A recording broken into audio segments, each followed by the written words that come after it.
Ace Trainer here. I just returned from this fantastical mission.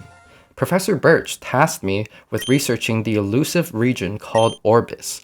I collected a lot of data. Now allow me to show you my latest male companions. First off, there's the ominous Kayron.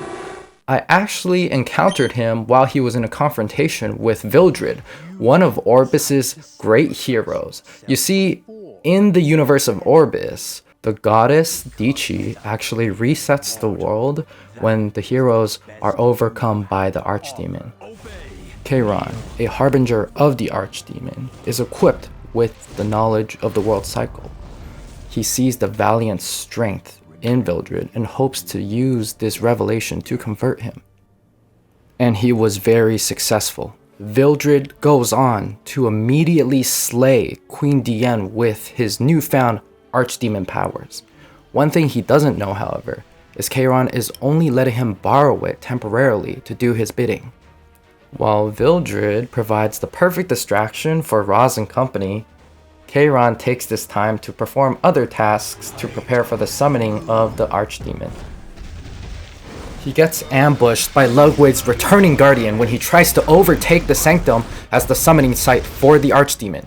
It came as a complete surprise to Kayron, given his previously established alliance with Ludwig. However, Roz eventually got to Ludwig's senses and dissuaded him from aiding Kayron's endeavor. Kayron, as formidable as he is, finds another way to summon the archdemon. He runs off seemingly unscathed by this setback. Once he summons the archdemon using Mercedes as the vessel, he sits back to watch. However, Roz was able to overcome his emotions and do what was needed. Kayron seemed lost, wandering, and that's when he joined me. Next, I want to talk about another great catch of mine, Cowerick. So he's actually a pawn in the Archdemon War 20 years prior to Roz's awakening. Nord, a member of the Church of Goddess, took matters into his own hands and created super soldier mages through nefarious means, one of them including Cowerick. Cut to present day, and he finds out he must kill his fellow mages, get their mage essence, simply to prolong his own life because of these experiments. Nord offers Cowerick a compromise. Join him, do what he's asked, and he will continue to research medicine for Cowerick's curse. Cowerick refuses, instead seeking vengeance for corrupting him, and kills Nord. He then encounters his fellow soldiers, in frenzy, trying to kill him. He realizes Sidonia is no longer the home for him. He ends up encountering Strays, an all-powerful being who temporarily fixes up his affliction. He appears somewhat confused by Strays' end goals, and he doesn't really like it a little bit, but compared to Nord's leadership, anything will do. He now has undying loyalty to Strays, unless he encounters his childhood friend Vivian. On the mission to destroy Malekith, the fire spirit, forever with frost essence, he encounters Roz, and puts him in a magical bind. To him, this is justice, because if Roz woke up on time, then he would have not needed to become a subject of those experiments. Of course, he's starkly reminded of reality. His black hand is soon to be acting up again. If he keeps using this magic, he will face paralysis and lose the battle. So, he flees.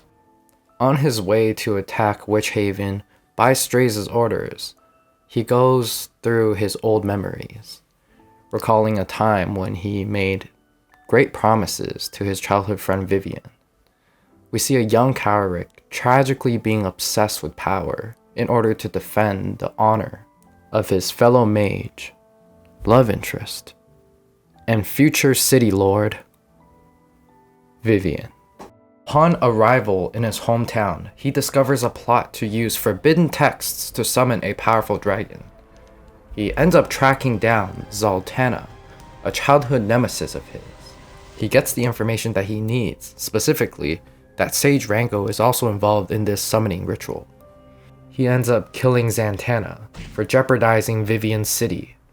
After all, only he is chosen to wreak havoc on Witch Haven, right? Cowrick comes across a cold-hearted Vivian as he, Vivian, and Roz work together to dispatch the Dragon Crisis. Afterwards, though, she urges him to leave the city at once. Her skepticism towards strays grows. Cowrick can do nothing but simply accept this interaction. Well, he actually does some soul-searching before joining Lilibet in hostaging Roz. In reality, he is placing a protective spell on Roz's body. It was his way of showing thanks for helping Vivian and Witch Haven. He realizes his ill feelings towards Roz were kind of a projection and based on circumstance more so than Roz's undoings. Lilibet has no idea that this is going on. The next time that we see Cowrick, he is fatally wounded by cannon fire from Strays' army. He decided to overtly defy Strays and protect Vivian like Roz does. She gets a premonition that Cowrick is actually not okay. She rushes to his side. They exchange heartfelt farewells before I took him to a Poké Center. The final gem that I wanted to show off is Remnant Violet, aka Rylet. Rylet Harrison is a precise military officer. He has a complicated past with Conqueror Lilius, who scarred up his left eye.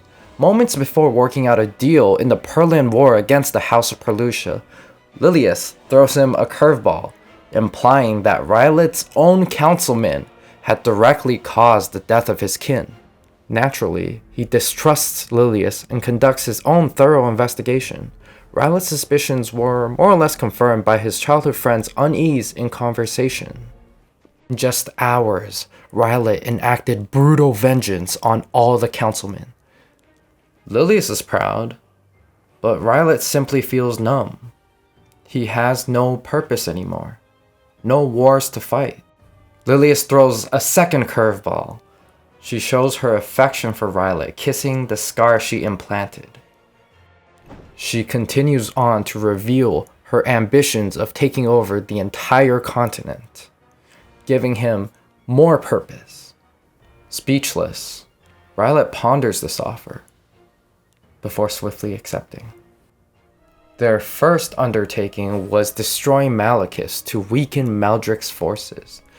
This directly impacts the well-being of Kawana and Kawazu. Of course, Lilius has the coy plan of arranging to meet with Kawana right after this attack.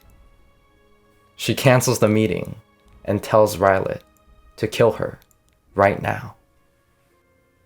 Rylet obeys without question. He gives some parting last words, then cuts her down. Your life means nothing.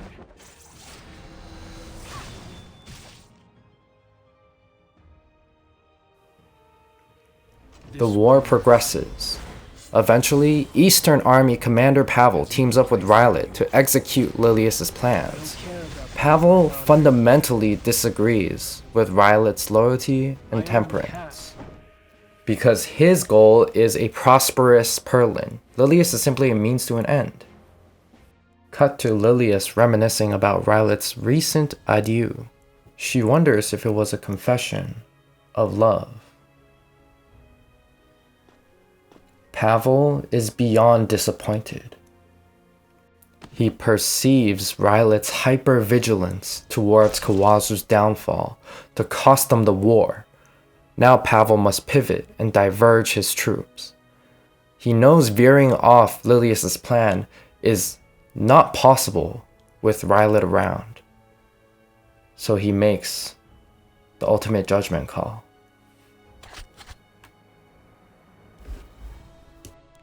I don't care about things like honor. Okay, I had to take advantage of this. Usually Rylet would dodge, but this is when he's weak. Yes! Gotcha.